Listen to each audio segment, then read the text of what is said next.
Channel ವೀಕ್ಷಕರಿಗೆ ನಮಸ್ಕಾರ. ನಾನು ಭುವನಶ್ರೀ ನವೀನ್ ಕುಮಾರ್. ಈಗ ವಾರ್ತೆಗಳ ಮುಖ್ಯಾಂಶಗಳು.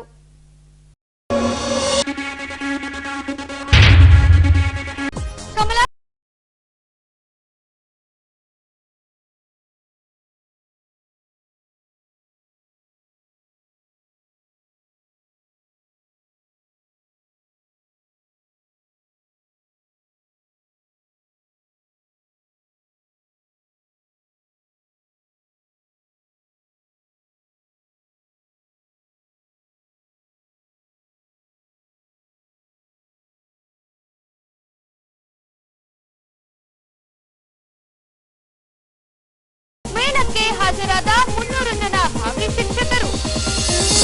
ಈಗ ವಾರ್ತೆಗಳ ವಿವರ. ಕರ್ನಾಟಕ ರಾಜ್ಯ ಸರ್ಕಾರದಿಂದ ಆರೋಗ್ಯದ ದೃಷ್ಟಿಯಿಂದಾಗಿ ಪ್ರತಿ ತಾಲೂಕುಗಳಲ್ಲಿ ನಮ್ಮ ಕ್ಲಿನಿಕ್ ಕೇಂದ್ರಗಳನ್ನು ಪ್ರಾರಂಭಿಸಿದೆ. ಹೀಗೆ ಕಮಲಾಪುರದಲ್ಲಿ ಶಾಸಕ HR ಗವ್ಯಪ್ಪನವರಿಂದ ನಮ್ಮ ಕ್ಲಿನಿಕ್ ಕೇಂದ್ರವನ್ನ ಉದ್ಘಾಟಿಸಿದ್ದಾರೆ. ಹೀಗೆ ಈ ಅಂಶಕ್ಕೆ ಸಂಬಂಧಿಸಿದಂತೆ ಕಮಲಾಪುರ ಪಟ್ಟಣದ 19ನೇ ವಾರ್ಡ್ನಲ್ಲಿ ನಮ್ಮ ಕ್ಲಿನಿಕ್ ಕೇಂದ್ರವನ್ನ ಪ್ರಾರಂಭಿಸಲಾಗಿದೆ. ಈ ಭಾಗವಾಗಿ ಇಲ್ಲಿನ ಜನಪ್ರತಿನಿಧಿಗಳು, ಆರೋಗ್ಯ ಮತ್ತು ಕುಟುಂಬ ಕಲ್ಯಾಣ ಇಲಾಖಾ ಅಧಿಕಾರಿಗಳ ಸಹಯೋಗದೊಂದಿಗೆ ಶಾಸಕ HR ಗವ್ಯಪ್ಪನವರು ರಿಬ್ಬನ್ ಕತ್ತರಿಸುವ ಮೂಲಕ ನಮ್ಮ ಕ್ಲಿನಿಕ್ ಕೇಂದ್ರವನ್ನ ಉದ್ಘಾಟಿಸಿದರು.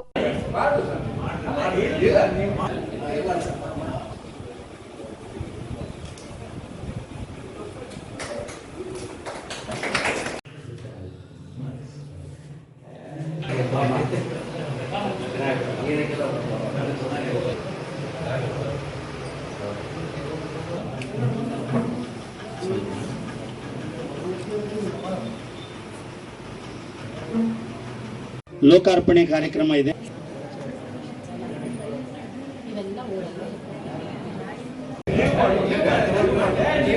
ಬಳಿಕ ಮಾತನಾಡಿದ ಅವರು, ರಾಜ್ಯದ ಪ್ರತಿ ತಾಲೂಕಿಗೊಂದು ನಮ್ಮ ಕ್ಲಿನಿಕ್ ಕೇಂದ್ರವನ್ನ ಮಂಜೂರು ಮಾಡಿದೆ. ಆದರೆ ನಮ್ಮ ವೈದ್ಯಾಧಿಕಾರಿಗಳ ಪರಿಶ್ರಮದಿಂದಾಗಿ ಹೊಸಪೇಟೆ ತಾಲೂಕಿಗೆ 5 ನಮ್ಮ ಕ್ಲಿನಿಕ್ ಕೇಂದ್ರಗಳನ್ನ ಮಂಜೂರು ಮಾಡಿಸಿಕೊಂಡು ಬಂದಿರೋದು ಸಂತಸದ ಸಂಗತಿ ಎನ್ನುತ್ತಾ ಆರೋಗ್ಯ ಸಚಿವ ದಿನೇಶ್ ಗುಂಡೂರಾವ್ ರವರಿಗೆ ಕೃತಜ್ಞತೆ ತಿಳಿಸಿದ್ರು. ಅದು ನಮ್ಮ ಮುಖ್ಯಮಂತ್ರಿಗಳು ಸಿದ್ದರಾಮಯ್ಯ ಸಾಹೇಬರು ಅವರು ಆಶೀರ್ವಾದದಿಂದ ದಿನೇಶ್ ಗುಂಡೂರಾವ್ ಸಾಹೇಬರು ಭಾಳಷ್ಟು ಕಾರ್ಯಕ್ರಮಗಳು ಹಮ್ಮಿಕೊಂಡಿದ್ದಾರೆ. ಅದರಲ್ಲಿ ಇದು ನಮ್ಮ ಕ್ಲಿನಿಕ್ಕು, ಇದು ಕೂಡ ಎಲ್ಲ ಚಾಲನೆ ಕೊಟ್ಟಿದ್ದಾರೆ. ಅದರಲ್ಲಿ ವಿಶೇಷ ಏನಂದರೆ, ನಮ್ಮ ತಾಲೂಕಾಗೆ 5 ಕ್ಲಿನಿಕ್ಗಳು ಸ್ಟಾರ್ಟ್ ಮಾಡಿದ್ದಾರೆ. ಅದರಲ್ಲಿ ಇದು 2ನೇ ಕ್ಲಿನಿಕ್ ಇವಾಗ ಸ್ಟಾರ್ಟ್ ಆಗ್ತಾ ಇರೋದು.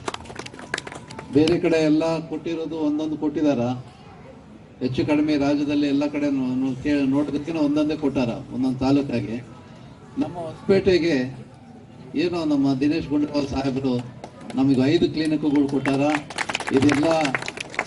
ಇದಕ್ಕೆಲ್ಲ ಸ್ವಲ್ಪ ನಮ್ಮ ಶಂಕರ್ ನಾಯಕ್ ಅವರು, ನಮ್ಮ ಜಬ್ಬಯ್ಯ ಅವರು ಮತ್ತು ಎಲ್ಲ ನಮ್ಮ ಆಸ್ಪತ್ರೆ ಕಮಿಟಿ ಮೆಂಬರ್ಸು ಇವರೆಲ್ಲರೂ ಸ್ವಲ್ಪ ಸಾಧನೆ ಮಾಡೋದಕ್ಕೋಸ್ಕರ ಇವತ್ತೆಲ್ಲ ನಮಗೆಲ್ಲ ಇವತ್ತು ಈ ಭಾಗ್ಯ ಸಿಕ್ಕಿದೆ.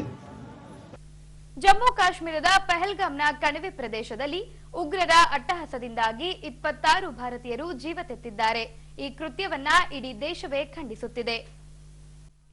ಈ ಅಂಶಕ್ಕೆ ಸಂಬಂಧಿಸಿದಂತೆ ಮಹಾತ್ಮ ಗಾಂಧಿ ವೃತ್ತಕ್ಕೆ ಆಗಮಿಸಿದ ಅಂಗವಿಕಲರ ಸಂಘಟಕರು ಕ್ಯಾಂಡಲ್ ಬೆಳಗಿಸುವ ಮೂಲಕ ಉಗ್ರರ ಗುಂಡಿಗೆ ಬಲಿಯಾದ ಪ್ರವಾಸಿಗರ ಆತ್ಮಕ್ಕೆ ಶಾಂತಿ ಕೋರಿ ಭಾವಪೂರ್ಣ ಶ್ರದ್ಧಾಂಜಲಿ ಸಲ್ಲಿಸಿದ್ರು. ಇನ್ನು ಉಗ್ರರನ್ನ ಸಂಪೂರ್ಣ ಮಟ್ಟ ಹಾಕಬೇಕು ಹಾಗೂ ಕೃತ್ಯ ಎಸಗಿದ ಉಗ್ರರನ್ನ ಪತ್ತೆ ಹಚ್ಚಿ ಅವರಿಗೆ ಉಗ್ರ ಶಿಕ್ಷೆ ವಿಧಿಸಿ ದೇಶದಲ್ಲಿ ಶಾಂತಿ ಕಾಪಾಡಬೇಕೆಂದು ಕೇಂದ್ರ ಸರ್ಕಾರಕ್ಕೆ ಆಗ್ರಹಿಸಿದ್ದಾರೆ. ಖಂಡಿತ ನಾವು ಖಂಡಿಸ್ತೇವೆ ಅಂತಕ್ಕಂಥ ಮಾತನ್ನ ತಿಳಿಸಿ, ಇವತ್ತಿನ ದಿವಸ 26 ಜನರ ಬಲಿಯನ್ನ ಪಡೆದಿರ್ತಕ್ಕಂಥ ಆ ಒಂದು ಉಗ್ರವಾದ ಘಟನೆಯನ್ನ ಖಂಡಿಸಿ ಇವತ್ತಿನ ದಿವಸ ಹೊಸಪೇಟೆಯ ರಸ್ತೆ ಬದಿ ವ್ಯಾಪಾರಿಗಳ ಸಂಘದ ವತಿಯಿಂದ ಒಂದು ಶ್ರದ್ಧಾಂಜಲಿಯನ್ನ ಅರ್ಪಿಸಿ ಈ ರೀತಿಯ ಘಟನೆಯನ್ನ ಖಂಡಿಸಿ ಮುಂದೆ ಈ ರೀತಿಯ ಘಟನೆಗಳು ಸಂಭವಿಸದಂತೆ, ಜೊತೆಗೆ ಈ ದೇಶದ ಐಕ್ಯತೆ ಮತ್ತು ಈ ದೇಶದ ಒಂದು ಕಾನೂನಿತ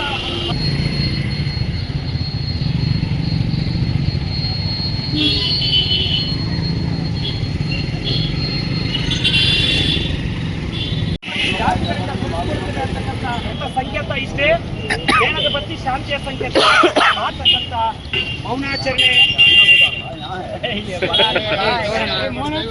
ಮೌನಾಚರಣೆ ಆರಂಭ.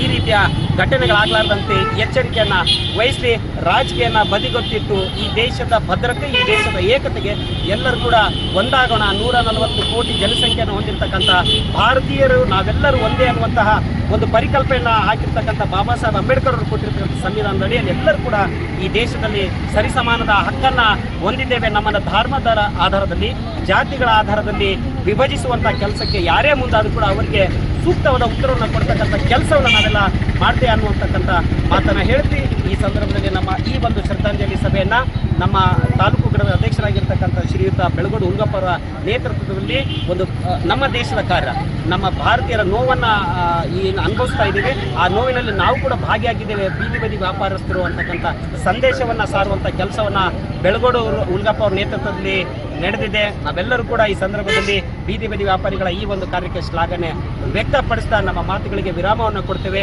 ಬೋಲೋ ಭಾರತ್ ಮಾತಾ ಕಿ ಜೈ. ಹಮ್ ಸಬ್ ಏಕ್ ಹೈ, ಹಮ್ ಸಬ್ ಏಕ್ ಹೈ, ಆವಾಜ್ ದೋ ಹಮ್ ಏಕ್ ಹೈ, ಔರ್ ಜೋರ್ ಸೆ ಆವಾಜ್ ದೋ ಹಮ್ ಏಕ್ ಹೈ. ಎಲ್ರಿಗೂ ನಮಸ್ಕಾರ. ಈಗಾಗಲೇ ನಮ್ಮ ಸ್ಲಂ ದನಿ ವೆಂಕಟೇಶಣ್ಣವರು ಮಾತಾಡಿದಾಗೆ ಈ ದೇಶವು, ಭಾರತ ದೇಶವು ಸರ್ವಧರ್ಮಗಳ, ಅನೇಕ ಜಾತಿಗಳ, ಸರ್ವ ಧರ್ಮಗಳನ್ನು, ಅನೇಕ ಧರ್ಮಗಳನ್ನು ಹೊಂದಿರತಕ್ಕಂಥ ಭಾರತ ದೇಶವು ಈ ದೇಶದಲ್ಲಿ ಶಾಂತಿ ನೆಲೆಸಬೇಕಾಗಿತ್ತು. ದುರಾದೃಷ್ಟವಶ ಜಮ್ಮು ಮತ್ತು ಕಾಶ್ಮೀರ ವಾಸದ ಅಲ್ಲಿಯ ಪಹಲ್ಗಾಮ್ ಎಂತಕ್ಕಂಥ ಏರಿಯಾದಲ್ಲಿ ಇವತ್ತೇನು ಏಕಾಏಕಿ ಗುಂಡಿನ ದಾಳಿ ನಡೆದಿರ್ತಕ್ಕಂಥದ್ದು ಖಂಡನಾರ್ಹ. ಇವತ್ತು ಬೀದಿ ಬದಿ ವ್ಯಾಪಾರಿಗಳ ಸಂಘದ ವತಿಯಿಂದ ಇವತ್ತೇನು ನಮ್ಮ ದೇಶದ ವಿವಿಧ ರಾಜ್ಯಗಳಿಂದ ನಮ್ಮ ಕರ್ನಾಟಕದ 3 ಜನ ಆ ಗುಂಡಿನ ದಾಳಿಯಲ್ಲಿ ಬಲಿಯಾಗಿದ್ದಾರೆ.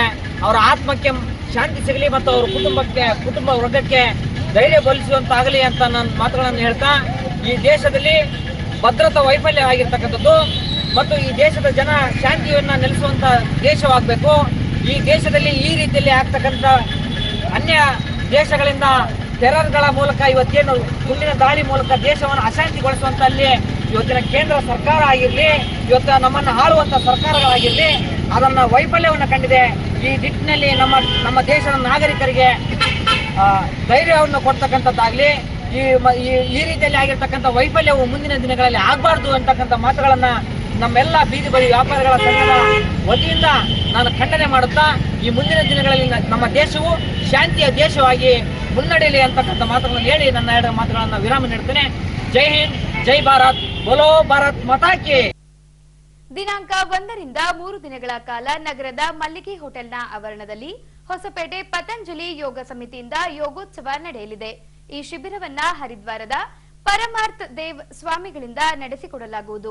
ವಿವಿಧ ರೋಗಗಳಿಗೆ ಅನುಗುಣವಾಗಿ ಉಚಿತ ಯೋಗ ಹಾಗೂ ಧ್ಯಾನ, ಪ್ರಾಣಾಯಾಮ ನಡೆಸಿಕೊಡಲಿದ್ದಾರೆಂದು ಪತಂಜಲಿ ಯೋಗ ಸಮಿತಿಯ ರಾಜ್ಯ ಪ್ರಭಾರಿ ಭವರ್ಲಾಲ್ ಆರ್ಯರವರು ಸುದ್ದಿಗೋಷ್ಠಿಯಲ್ಲಿ ತಿಳಿಸಿದ್ದಾರೆ. ನಮಸ್ಕಾರ. ಪತಂಜಲಿ ಯೋಗಪೀಠ ಹರಿದ್ವಾರದ ಅಡಿಯಲ್ಲಿ ನಮ್ಮ ಪತಂಜಲಿ ಯೋಗ ಸಮಿತಿ ವಿಜಯನಗರ ಜಿಲ್ಲೆ ಹೊಸಪೇಟೆಯಲ್ಲಿ ಬರುವ ಮೇ 1, 2, 3 ನಮ್ಮ ಮಲ್ಲಿಗೆ ಹೋಟೆಲ್ ಆವರಣದಲ್ಲಿ ಬೆಳಗ್ಗೆ 5:30ರಿಂದ 7:30 ಯೋಗ ಮಹೋತ್ಸವ ಆಯೋಜನೆ ಮಾಡಿದ್ದಾರೆ. ಇದರಲ್ಲಿ ಮಾರ್ಗದರ್ಶನ ಮಾಡಲಿಕ್ಕೆ ಪತಂಜಲಿ ಯೋಗಪೀಠ ಹರಿದ್ವಾರದಿಂದ ಡಾಕ್ಟರ್ ಸ್ವಾಮಿ ಪರಮಾರ್ಥ ದೇವ್ಜಿ ಆಗಮಿಸ್ತಾ ಇದ್ದಾರೆ. ಈ 3 ದಿನದಲ್ಲಿ ಅವರು ಧ್ಯಾನ, ಯೋಗ, ಪ್ರಾಣಾಯಾಮ, ಆಮೇಲೆ ಆಯುರ್ವೇದಿಕ ಔಷಧಿಗಳು, ರೋಗಗಳಿಗೆ ಅನುಗುಣವಾಗಿ ಯೋಗ, ವಿಶೇಷವಾಗಿ ಈ ಕೊರೋನಾ ನಂತರ ನಾವು ಬಹಳ ರೀತಿಯ ದೇಹದ ಮೇಲೆ ಅಡ್ಡ ಪರಿಣಾಮಗಳು ಕಂಡು ಬರ್ತಾ ಇದೆ. ಅದನ್ನು ಯಾವ ರೀತಿ ನಾವು ನಿವಾರಣೆ ಮಾಡ್ಬೋದು, 100 ವರ್ಷ ನಿರೋಗಿಯಾಗಿ ಯಾವ ರೀತಿ ಬದುಕಬಹುದು, ಆ ಮಾರ್ಗದರ್ಶನ ಅವರು ಮಾಡ್ತಾ ಇದ್ದಾರೆ. ದಯವಿಟ್ಟು ನಗರ, ಹೊಸಪೇಟೆ ನಗರ ಮತ್ತು ಸುತ್ತಮುತ್ತ ಗ್ರಾಮೀಣ ಭಾಗದ ನಾಗರಿಕರು ಈ ಅದ್ಭುತವಾದ ಯೋಗ ಮಹೋತ್ಸವದಲ್ಲಿ ಪಾಲ್ಗೊಂಡು ಆರೋಗ್ಯ ಲಾಭ ಪಡೆದುಕೊಳ್ಳಬೇಕು ಅಂಥೇಳಿ ಭವರ್ಲಾಲ್ ಆರ್ಯ, ವರಿಷ್ಠ ಪ್ರಭಾರಿ, ದಕ್ಷಿಣ ಭಾರತ, ಪತಂಜಲಿ ಯೋಗಪೀಠ ಹರಿದ್ವಾರ. ಕಲ್ಯಾಣ ಕರ್ನಾಟಕ ಭಾಗದಲ್ಲಿನ ಖಾಸಗಿ ಶಾಲಾ ಕಾಲೇಜುಗಳಲ್ಲಿ ಖಾಲಿ ಇರುವ ಶಿಕ್ಷಕರ ಹುದ್ದೆಗಳನ್ನ ಭರ್ತಿ ಮಾಡುವ ಹಿನ್ನೆಲೆಯಲ್ಲಿ ರುಪ್ಸಾ ಕರ್ನಾಟಕದಿಂದ ನಗರದಲ್ಲಿ ಉದ್ಯೋಗ ಮೇಳವನ್ನ ಕೈಗೊಳ್ಳಲಾಗಿತ್ತು. ಇದರಲ್ಲಿ 300 ಜನ ಭಾವಿ ಶಿಕ್ಷಕರು ಪಾಲ್ಗೊಂಡು ಸಂದರ್ಶನ ನೀಡಿದ್ದಾರೆ. ಈ ಅಂಶಕ್ಕೆ ಸಂಬಂಧಿಸಿದಂತೆ ಹೊಸಪೇಟೆ ನಗರದ ವಿಜ್ಞಾನ ಕಾಲೇಜಿನಲ್ಲಿ ಕಲ್ಯಾಣ ಕರ್ನಾಟಕ ಖಾಸಗಿ ಶಿಕ್ಷಣ ಸಂಸ್ಥೆಗಳಲ್ಲಿನ ಶಿಕ್ಷಕರ ಭರ್ತಿಗಾಗಿ ಉದ್ಯೋಗ ಮೇಳವನ್ನ ಆಯೋಜಿಸಲಾಗಿತ್ತು. ಇದರಲ್ಲಿ ಕಲ್ಯಾಣ ಕರ್ನಾಟಕ ಭಾಗಕ್ಕೆ ಸೇರಿದ 300 ಜನ ಶಿಕ್ಷಕ ಹುದ್ದೆ ಆಕಾಂಕ್ಷಿಗಳು ಪಾಲ್ಗೊಂಡು ಸಂದರ್ಶನ ನೀಡಿದ್ರು.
ಇನ್ನು ಬರುವ ವರ್ಷ 5,000 ಖಾಸಗಿ ಶಾಲಾ ಕಾಲೇಜುಗಳನ್ನ ಸೇರಿಸಿ ಒಂದೇ ಸೂರಿನಡಿ ಸಂದರ್ಶನ ನಡೆಸಿ 25ರಿಂದ 30,000 ಶಿಕ್ಷಕರನ್ನ ನೇಮಕಾತಿ ಮಾಡಲಾಗುವುದೆಂದು ರುಪ್ಸಾ ಕರ್ನಾಟಕದ ರಾಜ್ಯ ಕಾರ್ಯಾಧ್ಯಕ್ಷ ಕೊಟ್ರೇಶ್ ಅವರು ಈ ವೇಳೆ ತಿಳಿಸಿದ್ದಾರೆ.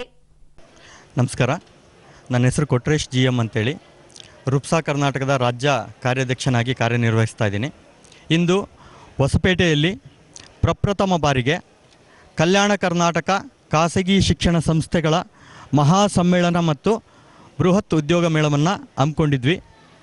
ಈ ಒಂದು ಉದ್ಯೋಗ ಮೇಳ ಮತ್ತು ಮಹಾ ಸಮ್ಮೇಳನಕ್ಕೆ ಅಭೂತಪೂರ್ವವಾಗಿರ್ತಕ್ಕಂಥ ಒಂದು ಯಶಸ್ಸನ್ನು ಸಿಕ್ಕಿದೆ ಅಂತೇಳಿ ಈ ಸಂದರ್ಭದಲ್ಲಿ ಹೇಳಲಿಕ್ಕೆ ಇಷ್ಟಪಡ್ತಾ ಇದ್ದೀನಿ. ಯಾಕೆಂತೇಳಿದರೆ ಸುಮಾರು ಒಂದು 250ರಿಂದ 300 ಜನ ಭಾವಿ ಶಿಕ್ಷಕ ಮಿತ್ರರು ಈ ಒಂದು ಕಾರ್ಯಕ್ರಮದಲ್ಲಿ ಭಾಗವಹಿಸಿ ತಮ್ಮ ವೃತ್ತಿ ಜೀವನವನ್ನು ಆರಂಭಿಸಲಿಕ್ಕೆ, ಅದರಲ್ಲೂ ಖಾಸಗಿ ಶಿಕ್ಷಣ ಸಂಸ್ಥೆಯಲ್ಲಿ ವೃತ್ತಿ ಜೀವನವನ್ನು ಆರಂಭಿಸಲಿಕ್ಕೆ ಈ ಒಂದು ಕಾರ್ಯಕ್ರಮವನ್ನು ಹಮ್ಮಿಕೊಂಡಿದ್ವಿ. ಕಾರಣ ಏನಂದರೆ ಕಳೆದ ಒಂದು 6-7 ವರ್ಷಗಳಿಂದ ಸರ್ಕಾರ ಯಾವುದೇ ಶಿಕ್ಷಕರನ್ನು ನೇಮಕಾತಿಯನ್ನು ಮಾಡಿಕೊಳ್ತಾ ಇಲ್ಲ. ಇಂಥ ಸಂದರ್ಭದಲ್ಲಿ ಹಲವಾರು ನಿರುದ್ಯೋಗಿ ಯುವಕ ಯುವತಿಯರಿದ್ದಾರೆ. ಅವರಿಗೆ ಒಂದು ಉದ್ಯೋಗ ಕಲ್ಪಿಸಬೇಕು ಅನ್ನೋ ಉದ್ದೇಶದಿಂದ GMK financial services private limited Bengaluru ಮತ್ತು ರುಪ್ಸಾ ಕರ್ನಾಟಕ ಜಂಟಿಯಾಗಿ ವಿಜ್ಞಾನ್ ಟೆಕ್ನೋ ಸ್ಕೂಲ್ ಹೊಸಪೇಟೆಯಲ್ಲಿ ಪ್ರಪ್ರಥಮ ಬಾರಿಗೆ ರುಪ್ಸಾ ಕರ್ನಾಟಕದಿಂದ ಈ ಒಂದು ಕಾರ್ಯಕ್ರಮವನ್ನು ಹಮ್ಮಿಕೊಂಡಿದ್ವಿ. ಈ ಒಂದು ಕಾರ್ಯಕ್ರಮಕ್ಕೆ ಸುಮಾರು ಒಂದು 150ರಿಂದ 200 ಮ್ಯಾನೇಜ್ಮೆಂಟ್ಸ್ ಮತ್ತು ಒಂದು 300-400 ಜನ ಶಿಕ್ಷಕರು ಬಂದಿದ್ದರು. ಅವರು ಸಹ ಈಗ ತಮ್ಮ ಇಂಟರ್ವ್ಯೂವನ್ನು ಖಾಸಗಿ ಶಿಕ್ಷಣ ಸಂಸ್ಥೆಯಲ್ಲಿ ಕೊಡ್ತಾ ಇದ್ದಾರೆ. ಆ ಎಲ್ಲ ಬಂದಿರತಕ್ಕಂಥ ಭಾವಿ ಶಿಕ್ಷಕ ಮಿತ್ರರಿಗೆ ಖಾಸಗಿ ಶಿಕ್ಷಣ ಸಂಸ್ಥೆಯಲ್ಲಿ ಒಳ್ಳೆಯ ಉದ್ಯೋಗಗಳು ಸಿಕ್ಕು ಅವರ ಭವಿಷ್ಯ ಉಜ್ವಲವಾಗಲಿ. ಮುಂದಿನ ದಿನಗಳಲ್ಲಿಯೂ ಸಹ ಇಂಥ ಹಲವಾರು ಕಾರ್ಯಕ್ರಮಗಳನ್ನು ಕಲ್ಯಾಣ ಕರ್ನಾಟಕದಲ್ಲಿ ಹಮ್ಮಿಕೊಳ್ತಾ ಇದ್ದೀವಿ. ಮುಂದಿನ ವರ್ಷ ಡಿಸೆಂಬರ್ ಜನವರಿಯಲ್ಲಿ ಕಲ್ಯಾಣ ಕರ್ನಾಟಕದಲ್ಲಿ ಸುಮಾರು 5,000 ಶಾಲೆಗಳನ್ನ ಸೇರಿಸಿ ಸುಮಾರು ಒಂದು 25ರಿಂದ 30,000 ಶಿಕ್ಷಕರನ್ನು ಒಂದೇ ಸೂರಿನಡಿ ಇಂಟ್ರ್ಯೂ ಮಾಡ್ತಕ್ಕಂಥ ವ್ಯವಸ್ಥೆಯನ್ನು ನಾವು ಮುಂದಿನ ದಿನಗಳಲ್ಲಿ ಮಾಡ್ತೇವೆ. ಇದು ಒಂದು ರುಪ್ಸಾ ಕರ್ನಾಟಕದ ಒಂದು ಕಲ್ಯಾಣ ಕರ್ನಾಟಕದಲ್ಲಿ ಮೊದಲನ ಸಾಧನೆ ಅಂತೇಳಿ ಹೇಳಲಿಕ್ಕೆ ಇಷ್ಟಪಡ್ತಾ ಇದ್ದೀನಿ. ನಮಸ್ಕಾರ. ಕೊಟ್ರೇಶ್ GM, ರುಪ್ಸಾ ಕರ್ನಾಟಕದ ರಾಜ್ಯ ಕಾರ್ಯಾಧ್ಯಕ್ಷ. ಈಗ ಪೊಲೀಸ್ ಪ್ರಕಟಣೆ. ಎಷ್ಟೇ ಹಳೆಯ ಬಂಗಾರವಿರ್ಲಿ, ಪಾಲಿಶ್ ಮಾಡಿದ ಮೇಲೆ ಹೊಸದೇ ರೀತಿಯಲ್ಲಿ ಕಾಣ್ತದೆ ತಾಯಿ, ನೋಡಿ.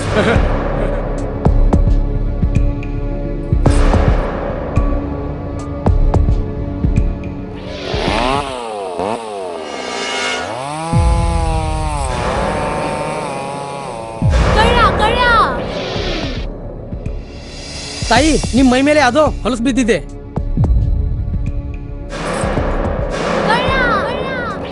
ಇಲ್ಲಿ ತಾಯಿ, ನಾನು ಪೊಲೀಸ್. ಅಲ್ಲಿ ಮುಂದೆ ದಾರಿಲಿ ದೊಡ್ಡ ಗಲಾಟೆ ಆಗಿದೆ, ಮತ್ ನೀವು ಇಷ್ಟೆಲ್ಲ ಒಡವೆ ಹಾಕೊಂಡು ತಿರುಗಾಡ್ತಾ ಇದ್ದೀರಾ. ಈ ಒಡವೆಗಳನ್ನ ಈ ವಸ್ತ್ರದಲ್ಲಿ ಕಟ್ಟಿ ಪರ್ಸ್ನಲ್ಲಿ ಇಡಿ. ಹಾಕಿ ಪರ್ಸ್ನಲ್ಲಿ ಇಡೋಣ. ಅಲ್ಲೇ ಮುಂದ್ಗಡೆ ಆಗಿದೆ. ಇದು ತಗೊಳ್ಳಿ ತಾಯಿ, ನಾನು ಬರ್ತೀನಿ. ಈ ಕಡೆಯಿಂದ ಹೋಗಿ.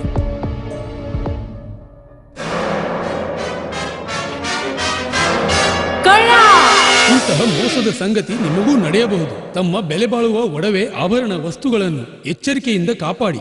ಯಾವುದೇ ಮಾತುಗಳಿಗೆ ಮರುಳಾಗಬೇಡಿ. ಸಂಶಯಾಸ್ಪದ ರೀತಿಯಲ್ಲಿ ಯಾರಾದರೂ ಕಂಡು ಬಂದರೆ ಸಮೀಪದ ಪೊಲೀಸ್ ಠಾಣೆಯನ್ನು ಸಂಪರ್ಕಿಸಿ. ಈಗ ಕೊನೆಯಲ್ಲಿ ಮತ್ತೊಮ್ಮೆ ವಾರ್ತೆಗಳ ಮುಖ್ಯಾಂಶಗಳು.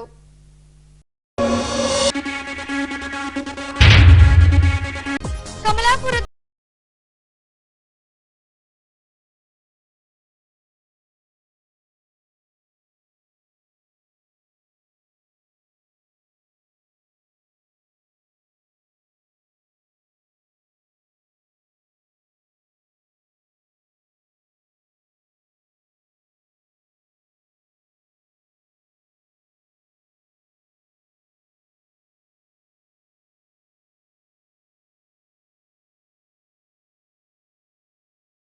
ಆಯೋಜನೆ, ಮೇಳಕ್ಕೆ ಹಾಜರಾದ 300 ಜನ ಭಾವಿ ಶಿಕ್ಷಕರು. ಇಲ್ಲಿಗೆ ವಾರ್ತಾ ಪ್ರಸಾರ ಮುಕ್ತಾಯವಾಯಿತು. ನೈಜ ಸುದ್ದಿಗಳಿಗಾಗಿ ನೋಡ್ತಾ ಇರಿ ವಿಜಯನಗರ ಸುದ್ದಿವಾಹಿನಿ. ನಮಸ್ಕಾರ.